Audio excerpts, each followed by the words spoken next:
Hey, family. Welcome to the Real Talk Podcast with Andrea. I'm glad you're in this space, and you already know we don't do perfect over here. So let's talk. This conversation right here, I don't want to rush through it. I want to sit with it for a minute because for me, this isn't just something I've seen from a distance. This is something I've seen up close. I have family members, people I care about deeply, who've gone through things mentally, emotionally, things that don't always get talked about out loud. And watching that, it does something to you. It makes you start asking questions. It makes you start noticing patterns.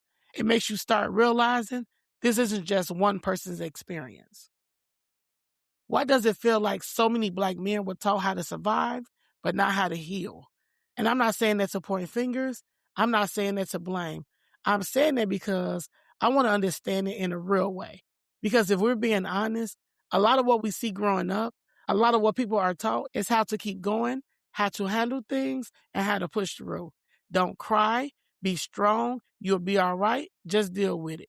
And those words, they stick. They become a mindset. Because over time, you stop asking yourself how you feel and you stop sitting with things. You just handle it. You move on, you push it down, and you keep going. And that's survival. Survival is getting through the day, doing what needs to be done, carrying the weight, and not breaking down. But healing is different. Healing is stopping, facing what hurts, understanding what affected you, and letting yourself feel it. And those are not the same. And from what I've seen, a lot of people were never shown that, not in a real way, not in a consistent way, and not in a way that felt safe. Because you can't heal in the space where you don't feel safe, to be honest. And when you grow up in environments where strength is expected, where pressure is high, where there is responsibility early, you learn how to survive. You don't always learn how to slow down. And that becomes normal. So now when something happens, you don't talk about it. You don't process it. And you don't even always understand it. You just keep moving. But that doesn't mean it's gone. It just means it's sitting somewhere else, waiting. And then that shows up later in relationships, in conversations, in moments where connection is needed. But expression is hard. Because how do you express something you were never taught how to deal with in the first place? And that's where misunderstanding happens. Because on the outside, it can look like distance. It can look like silence. And it can look like you're shutting down. But on the inside, there could be a lot going on. Things that were never processed, things that were never talked about, and things that were never given space. And that doesn't make someone weak. It means they were taught a certain way.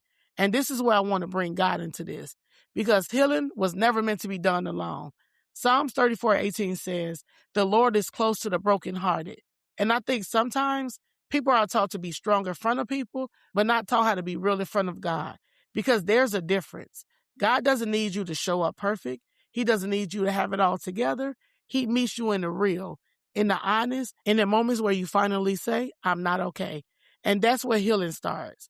Because strength is not pretending you're fine. Strength is facing what hurt you. Strength is talking about what affected you.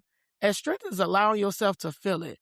And that takes courage. So now I got to ask you, have you been surviving or have you been healing? Because you can keep going, you can keep pushing, you can keep holding everything together and still have things inside of you that needs attention. So let's bring it all the way back. This conversation is not about blame. It's about awareness. It's about understanding where things come from and creating space for something different. Because at the end of the day, you can survive everything life throws at you and still deserve the space to heal from it. Let's heal and grow together. And I'll see you guys in the next episode.